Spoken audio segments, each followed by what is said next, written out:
ผ่นเด้ดิแผ่นเด้แผ่นกับ2 ปีเลยเด้ยังเป็นไปนี่ตลอดแล้วพี่หนาก็เมื่ออีก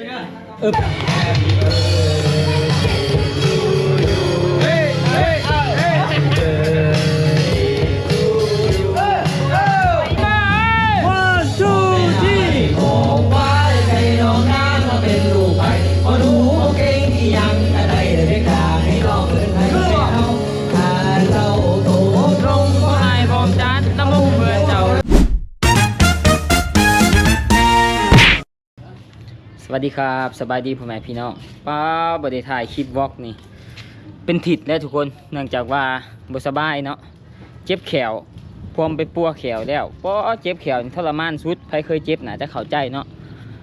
การปวดที่สุดในโลกก็คือการปวดแขวทุกคนเอ้ยปวดแขวเฮ็ดหยังก็บ่ได้อารมณ์สิถ่ายคลิปก็บ่มีบ่ม่วนในตนในโตแต่ว่าตอนนี้ก็เศร้าแน่เนาะเพราะว่าไปหาหมอตอนมันเจ็บหาไปหาหมอบ่ได้เนาะหมอบ่ปัวหายตอนมันเจ็บคือมื้อนี้ก็เป็นมื้อวันเกิดเนาะทุกคนเนาะเฮาก็จัดงานเล็กๆน้อยๆหน่อยนึงเอิ้นหมู่คู่แล้วก็บรรดายูทูบเบอร์ปากเซนี่มาในงานเนาะบ่ว่าจะเป็นอากอยคำศรีบ่าวโตคำแสงบ่าวสุกบ่าวดอนบ่าวน้อยเจ๊ขาวที่สำคัญก็บ่าวโซพนาเดินทางมาแต่นครหลวงเวียงจันทน์เนาะมื้อนี้ก็ครบสุดนี่เตรียมกางเต็นท์เลยปกติก็บ่ได้กางเต็นท์ดอกเพราะว่าฝนมันตกอยู่ปากเซฝนมันตกก็เลยแบบกางตอกกางเต็นท์เป็นพิธีเนี่ยนิดนึงบ่าวน้อยก็มาเลยเนาะมาแต่เช้าเลยบ่าวน้อยก็ได้ไก่มาฝากโอ้บ่าวน้อยของมันเกิดได้ไก่ป่าผู้ใดได้ไก่ตัวเดียวฮะไก่ป่ามาฝากแท้ได้ไก่ป่าสดๆเลยได้นี่ไก่ป่าเลยปุ้ยเดินทางมาจากเมืองคงโดยกรุงเลยเนาะทุกคนได้ไก่ป่ามื้อนี้มีแบ่เนาะให้บ่โตเอาแบ่ไปคั่วอยู่มีไก่ป่าแล้วก็มื้อนี้มีฟุกซองเนาะทุกคนโอ้ยฝนนี่ตกอีกแท้ครับใช้มื้อนี้พวกสองจ้างวงดนตรีจากไทยได้มาจ้างวงดนตรีจากไทยมาทางเมียกับเจ๊ขาวกับพวกออกไปตลาดเนาะทุกคนเนาะใครเนี่ยว่าได้หมู่คู่หลายคนมาสวยงานเดี๋ยวจักหน่อยเฮาก็สิออกไปตลาดหน่อยนึงเนาะไปซื้อเครื่องมาเสริมหน่อยนึงโอ้บ่วิดฝนตกอยู่มื้อแรงนี่มืดขึ้นอยู่บ่น้อยไปปักโคชิงไข่เดี๋ยวบอกอย่างทวงอยู่เอาเดี๋ยวจักหน่อยนะทุกคนเนาะเดี๋ยวจักหน่อยเขาสิออกไปตลาดไปซื้อ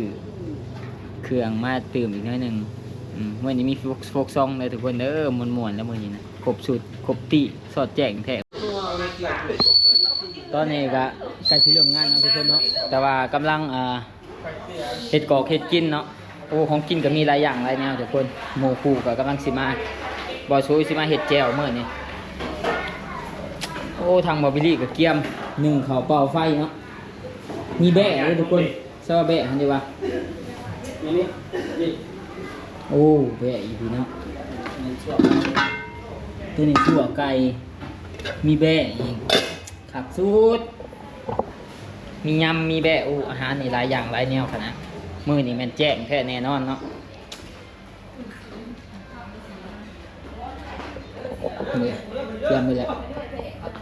ได้แล้วบ่สิน้ำเห็ดเจียวบ่ซูป่ะอยากกินน้ำข่อยปิ้งเปิ้งบอกเจ้าได้ป่ะนี่บ่ซูป่ะย่ำมาหามเห็ดเจียวคำสีมันสีเข้มบ่ตู้ก็หามอีกหามเบิด2 คนเลยนะเพิ่นว่าพักเด้บ่พักเด้พักไอ้ชายโซมาซอยเพิ่นน่ะเพิ่นต้องซอยเพิ่นซอยแซ่บเพิ่นว่าแล้วไอ้น้อยเฮาบ่เป่ากำลังไปเอาออกไปเอาลำโพงนะตั้งออกไปเอาลำโพงเสือกมาฮอดสิว่าลืมอ่ะเป็นบ้าป้าย่อเต็นท์เขามาผิดไปหลายคนเลยนี่ไปย่อเขามาจำตัวนี่นะเอามาจำตัวนี่เลยบ่หนาวโอ้มาสิยันฝนมันตกนะป้า4-5 คนเขาจะมุกำไงเนาะใส่หยาบอย่างนี้เนาะลาดมาผู้ราคาเอาบังน้ำพิต้าไวสำงานเนี่ยเนาะตามาโอ้ยอยากไปย่อกับบิ๊กดิใหญ่ว่าได้กินอะไรบ้างเนี่ยของกินแบบมีทอดขาไก่นะทุกคนนะทอดขาไก่แล้วก็มียอตำมะกรูดตำข้าวปุ้น เป็นบางคน ระยะปกตินี่บ่ขาดเลยเนาะ เก่งนะ เริ่ม8 โมงก็เริ่มงานแหละแล้วใส่ให้เบิ่งอาหารเฮาเนาะมีเบียร์พวกเบียร์ไอ้แซงแมนครบสุดเลยเนี่ยอันนี้ก็ thank you เนาะคุณอยากจะดีมีไอแมโกเวลาแล้วก็ไปปุ้ยแล้วก็จอนไออึง thank you หลายเด้อแล้วก็ขอบใจไปทุกคนนั่นแหละเนาะ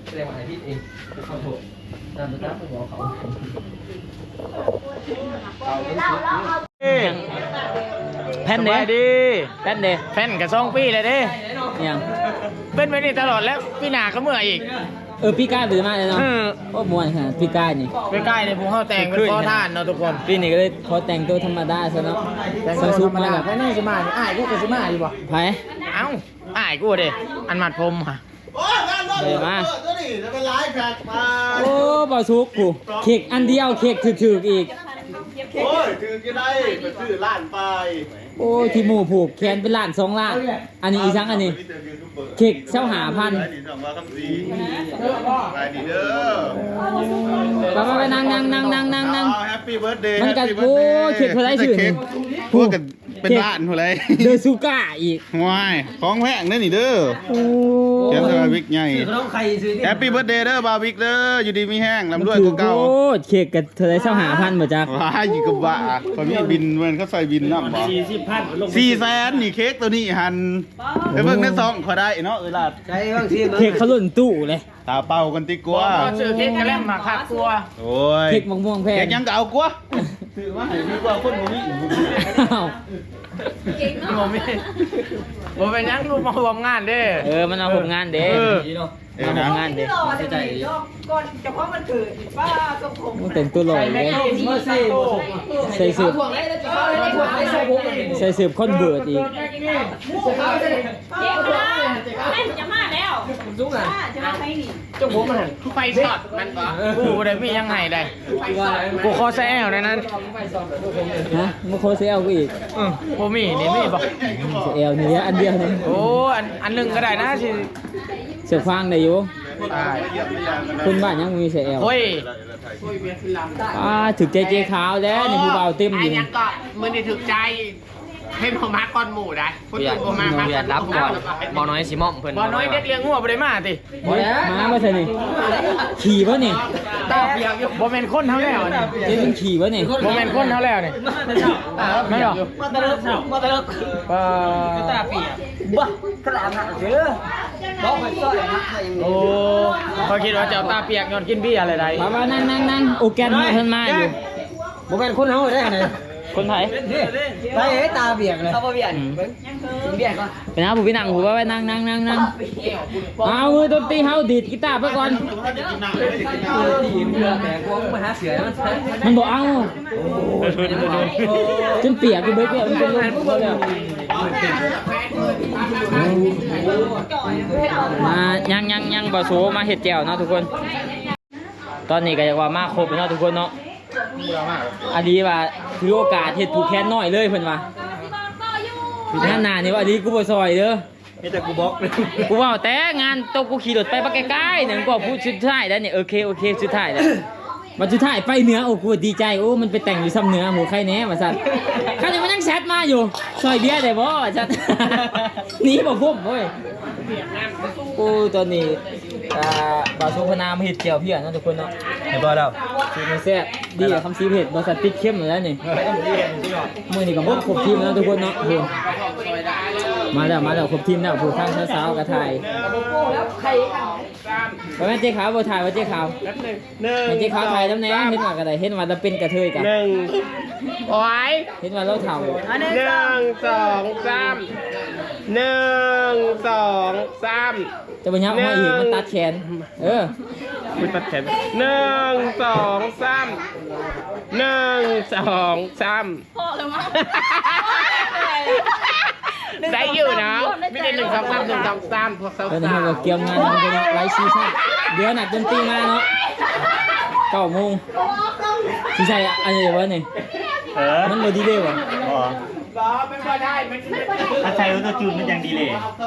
เดี๋ยวจัดไปเนาะมื้อนี้ม่วนๆแต่นักห้องมาหลายคนทุกคน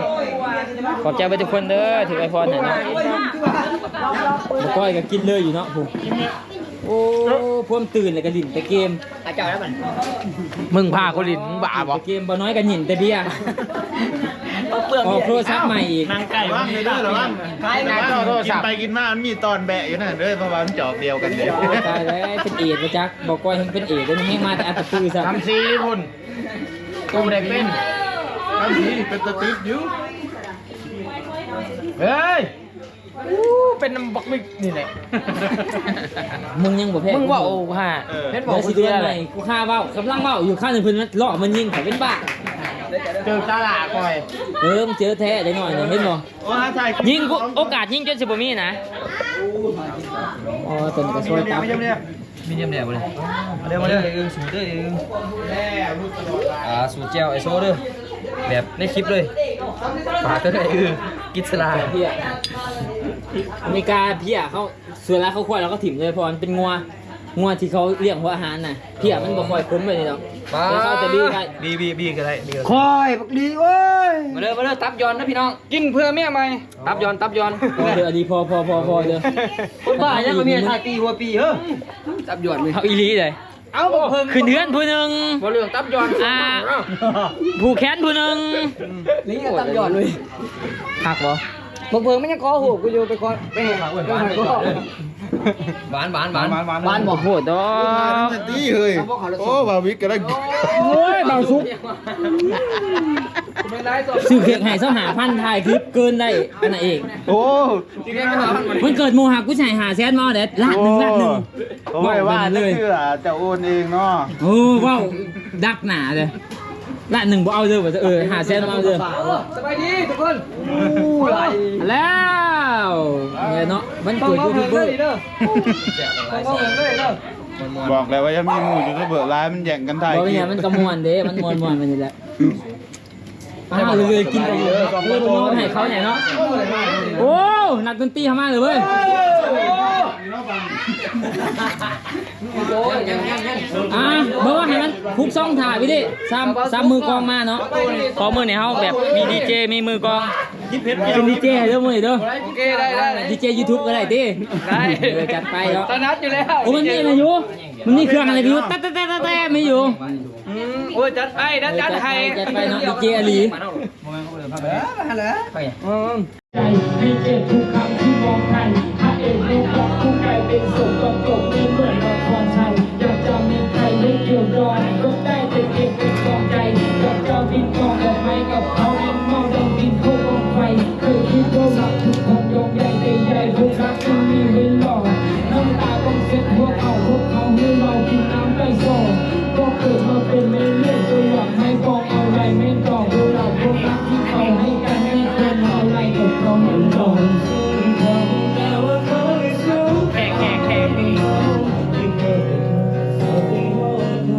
แขกมาเบิ่งคนที่สั่งก็คือเฮามาคอยปวดหัวกุมหาผู้ลาตัวเดิมพอแล้วหักไปซ้ำไปเจะมาจนหัวใจเสียเวมาหลอกให้หักแล้วกระดูกแก่หัวใจสิเทกลมจนพอคุ้มครองผู้ลาดอกนี้น้ำมาแทนหัวใจเป็นจังไดเงาเคยสวยคงบ่รู้หัวใจมันสิพันบ่มีใครฮักก็บ่เป็นหยังจบเทื่อ ตอนนี้ก็นักดนตรีเข้ามาเนาะทุกคนเนาะมาจากฝั่งไทยโดยกงมาจากฝั่งไทยโดยกงเนาะเยี่ยมแบบเต็มเย่เนาะมื้อนี้เนาะโอ้เจ๊ขาวคลิปที่16แล้วเนาะ 18มันร้านใหญ่ขนาดไหน แต่สาวๆผู้เที่ยเนาะทุกคนเนาะทีมงานเฮาก็บ่หลายปานใดเอาแต่หมู่เพื่อนเพิ่นสนิทสนมมา ลูกดังเพลง มีแต่แฟนแมนยูเนาะนี่เนาะให้เชียร์ลิเวอร์เนี่ยเบิดให้มากปานใด เอาคืนเดือนแล้ว แจ็คกับแมนยูเบิดนี่แหละอ๋อตัวนี้ก็ ผักซูดเดี๋ยวปิ้งแดดทุกคนอบอุ่นเนาะอบอุ่นขอบใจไปทุกคนเด้อทุกไอพอดเนาะขอบใจหลายๆเนี่ยยังให้มันเนียนแน่มันเป็นหน้าห้องได้เดี๋ยวเราเช็ดความนุ่มตีนะทุกคน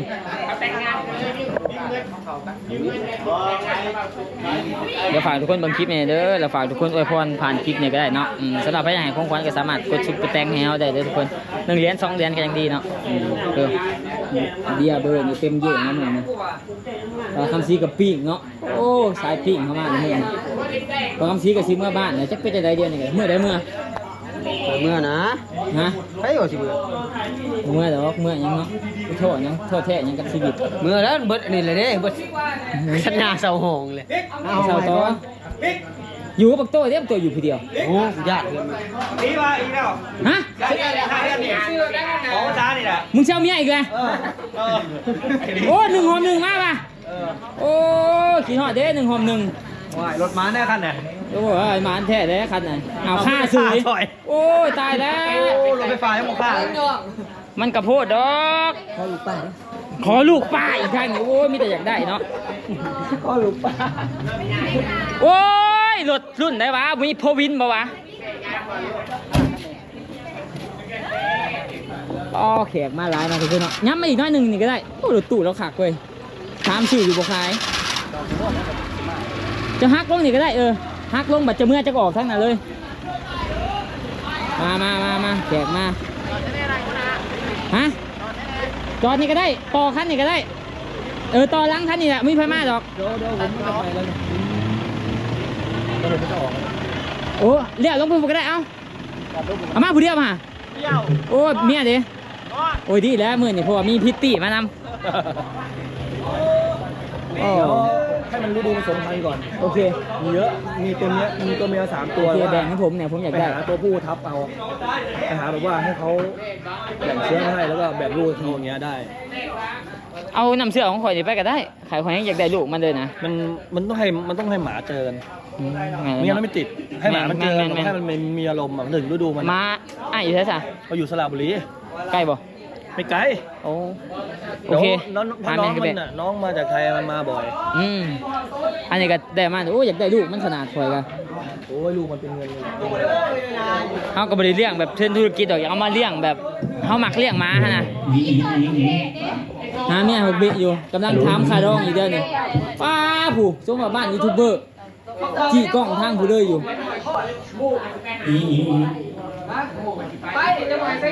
ทิดนาเด้อดองอาลีอีกแล้วบอคนที่หาคนบ้าอะไรดองปีละ3 ทีมันเป็นงานดองเพราะมันเป็นงานหารายได้อย่างนั้นนี่ข่อยแห้งไป1 2ก็ไป3อุ้ยไปเบิดทุกคนเว้ย1บ่ได้ไปแต่ซอยเบี้ยแน่หาลังเอาบักอันนี้มันก็ต้องได้ซอยคันเบิดคนนี่เขาบ่ซอยแล้วเขาบ่ใหญ่แล้วโอ้ยเขาลูกป้าด้วยโอ้ยสิบปีหน้าแล้วยามประเทศไหนคนบ้านนี้กันเจ็บครูเขาชนะเพิ่นก่อนนี่ประเด็กเนาะบ่เขาลูกป้าบ่ได้เกี่ยวเสียงสิให้จะสิหรอจัดนะทุกคนเนาะม่วนๆนำกันเด้อมื้อนี้เด้อทุกคนมาครบสุดเนาะกาแฟอย่าบอกเขาโอ้แมนยูนี่คือแก้ชุดร้อนเลยน้ำเมียเลือกไข่ได้เลยไข่กันตลอดเนาะชุดก็จะเลยต้องได้แซ่บเลยเนี่ยแซ่บแท้เมียเลือกเค้กอันนี้ให้เนี่ยบ่น้อยเอาเดี๋ยวเขาจะเป่าเค้กเนาะบอสลินสดเอาเลยไปเลยเป่าไปเลยตอนนี้เขากะฮอดย่ามเป่าเค้กกันเนาะทุกคนเนาะขอบใจหมู่ทุกคนเลยที่มาห่วงงานเนาะขอบใจหมู่ทุกคนที่มากินฟรีเนาะอยู่มาคงไปยังมึงคงกับบ้านนะอยู่เยี่ยงกันบ้านนะมาแต่3 โมงมาแต่3 โมงอยู่เซโน่กับบ้านอยู่เยี่ยงกับบ้านเนาะบาง1 ห้อง 1อยู่ผู้ให้ผู้หาบ้านกันบ้านนะข้าวก่อนข้าวมึงกดไลค์เลยโลดบอกวิธีเป่าเค้กในไลน์เลยกดไลค์ไปเลยโลดไลค์ก่อนจะเข้ากำลังกดไปก่อน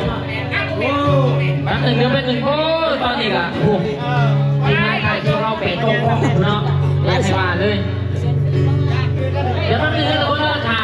ขึ้นไลฟ์ใน YouTube ก่อน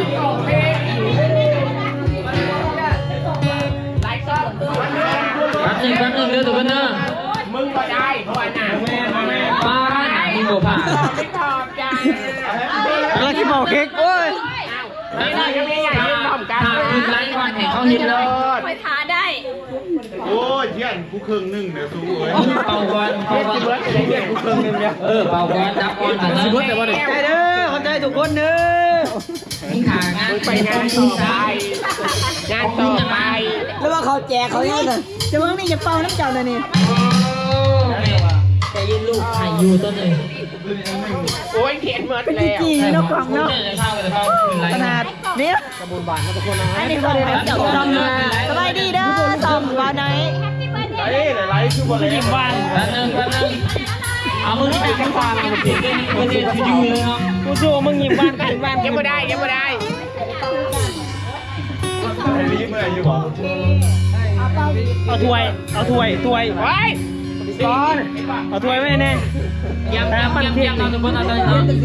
นี่นะคนไลฟ์เนี่ยจะมาใกล้เดี๋ยวชิติแสนไลฟ์เนี่ยนะไปหรือว่าเบาเสียแดงไปหนามันคือเคย ไอ้แจ๊คจะว่าเห็ดยังยัง ทำเมียนะฉันว่าเสีย เอาตายมีที อะไร โอ๊ยไม่เจ๊ ผมถึงรุ่นเนี่ยนี่เว้ย นี่แม่แสนนี่แม่ โอ้หลายกองนะเว้ยปันดารา ตายเลยเม เอาได้เลยใส่แล้วแม่เลย ไปใช่ห้องเองให้เบิร์ดดี้ให้แน่มั้ยเพราะว่าเจ้าของมันเกิดห้องเองมันจะได้เป็นไงบ้าง มาซื้อห้องไหนเว้ย ห้องแบบเสียงมันมวยเลย เอาสีห้องมั้ง ตกลงยังไม่ได้ยังไม่ได้เดี๋ยวจะหา ยังไม่ได้เป่า ยังไม่ได้เป่าต้องต่อแถวใดปีนี้ต้องต่อแถวเข่า สดทุกคนเนาะ ยังไม่ได้ Happy birthday ทั้ง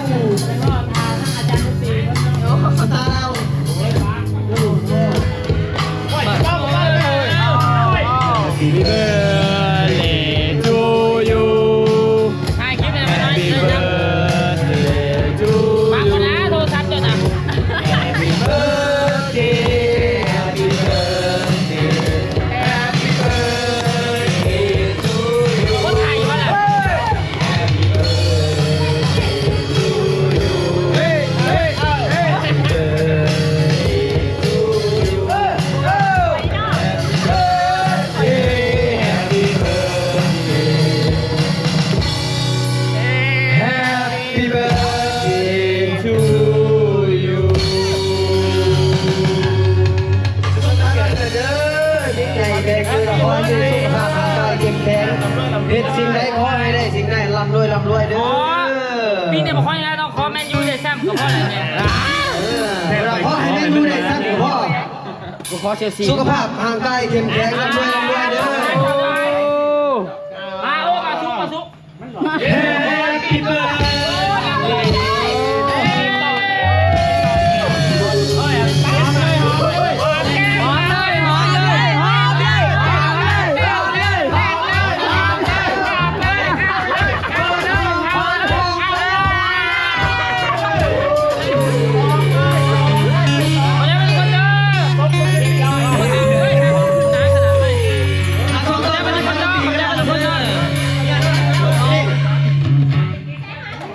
บักซี่มันเห็นพูด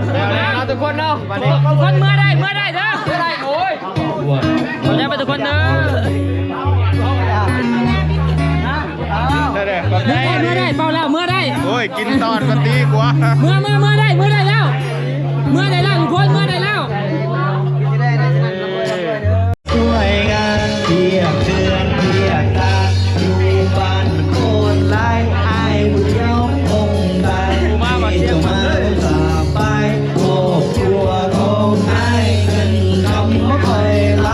ห่างไปแล้วต้องไหนตาบ่ให้เจ้าห่วงตายแต่ว่าตอนนี้อยากให้บังโน้นแต่ก็บังโน้น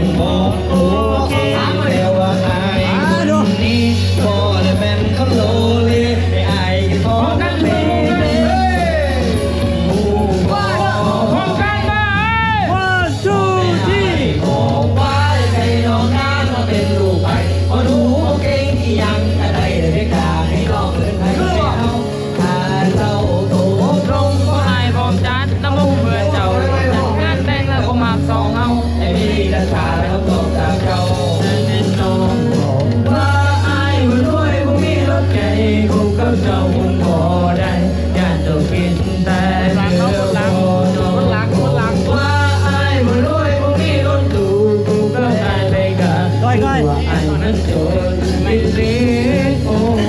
ตอนนั้นไอ้คนจะห้าจะบดไอ้หูไอ้มันจน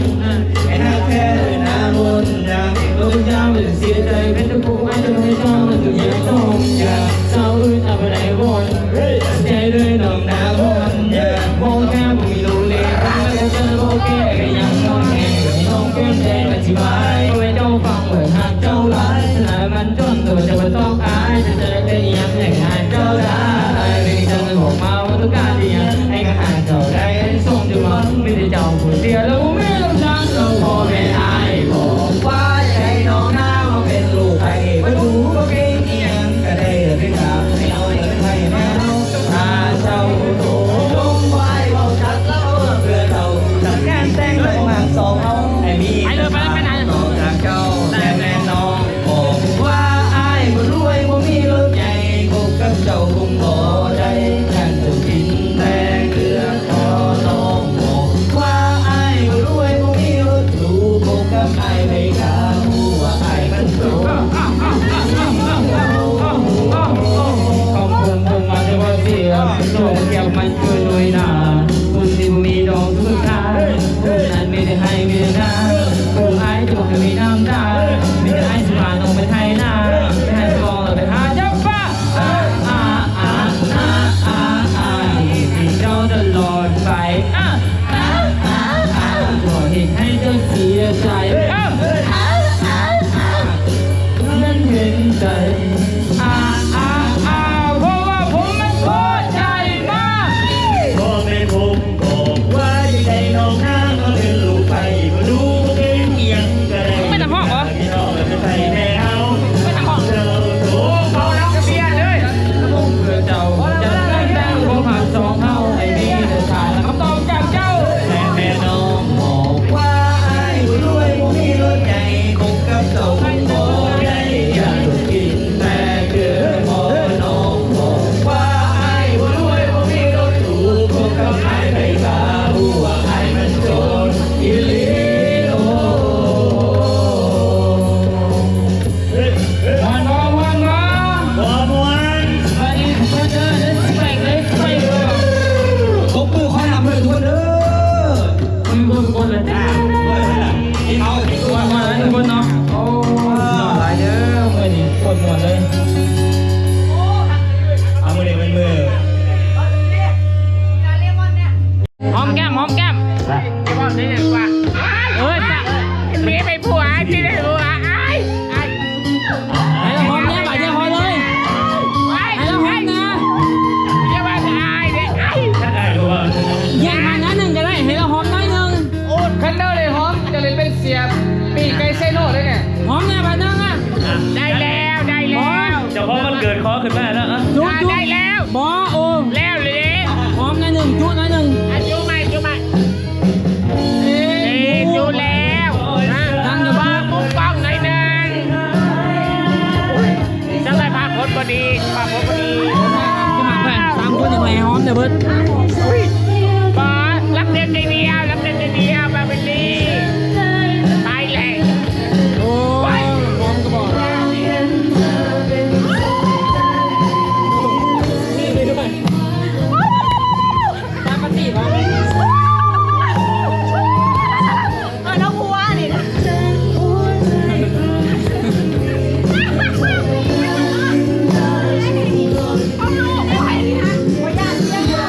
โคตรม่วนทุกคนมาเนี่ยขอบใจไปทุกคนเด้อขอบใจอาเฟยน้ำเนาะมอบเมื่อให้10,000 บาทเดี๋ยวเขามวนต่อเนาะทุกคนถ่ายให้ทุกคนมึงเป็นระยะเนาะตอนนี้ก็ผมแล้วมันเกิดเนาะทุกคนเนาะโอ้กลับไปเกินพวกนี้ที่จะแจกแองโคตร ผมมาคราวเดียวทุกปีก็แจ้งทุกปีมันก็เมื่อไวเกินเบาซุปทุกปีแล้วผูกแขนแสนเดียวกินสดแจ้งมันก็โพดดอกโอ้ยได้อันนี้ฮะวันเกิดมึงนี่ใครแต่ว่าปีหนึ่งมีเท่านึงทำมีถุงมือนี่ใต้เบาซีให้เมื่อแต่11 โมงบุแฟนชนเมื่อมีบ่าเมื่ออยากนะพระท่านโอ้คนมีดินว่ะคนมีดินอะไรกันน้ำผัดไปว่ะมีผัดโอ้โหมีผัดตัวนะฮะใช่เพื่อนพอเท่านะได้ลูกเราเฮ้ยขอบใจไปทุกคนเนาะ โอ้บอกเบะมายังเบะ บ๊ายบายพ่อแดงกูผูกแขนให้ บายอยู่ดีไม่แห้งโดนจิตแก่ เดี๋ยววันเสาร์จะไปเล่นบ้านบ่าวสุกเนาะทุกคนเนาะ โอเคเจอกันยังใหม่เนาะ ขอบใจเพื่อนทุกคนเด้อตอนนี้เขาก็ เฮ็ดเพื่อนนี่แหละไปขันจิ 5 คน โอเคฮะโอ้ยได้แล้วไปมวนไลน์เนาะทุกคนเนาะหมู่คู่มากเขาก็ดีใจแหละบริบังเงินผูกขอผูกแขนคือบ่าวสุกอีกจังดอกขอบใจเพื่อนทุกคนเด้อที่มาร่วมในงานมื้อนี้เนาะคลิปนี้ก็สิจบเพียงเท่านี้เนาะขอบใจทุกคนที่อวยพรมันเกิดขอบใจเพื่อนทุกคนแทนของขวัญเฮาเนาะคือเฮาได้กล่าวไปแต่เบื้องต้นนั่นแหละขอบใจหลายเด้อทุกคนเด้อนี่เด้แจ้งมื้อนี้เนาะแจ้งแท้แน่นอนเนาะบ๊ายบายเด้อทุกคนขอบใจเพื่อนทุกคนอีหลีหั่นแหละขอให้ตัวเองนี่มีความสุขมีแต่ความเจริญเนาะปรารถนาสิ่งใดขอให้ได้สิ่งนั้นและขอให้ทุกคนที่เบิ่งคลิปนี้ขอให้ทุกคนที่อวยพรในข่อยกะมีแต่ความสุขความเจริญคือกันเนาะทุกคนเนาะปรารถนาสิ่งใดก็ให้ได้สิ่งนั้นและก็ขอให้ทุกคนถือ power ball ขอให้ทุกคนมีแต่ความสุขยิ่งขึ้นไปเนาะบ๊ายบายเด้อทุกคนเจอกันคลิปหน้าบ๊ายบายโอเค let's go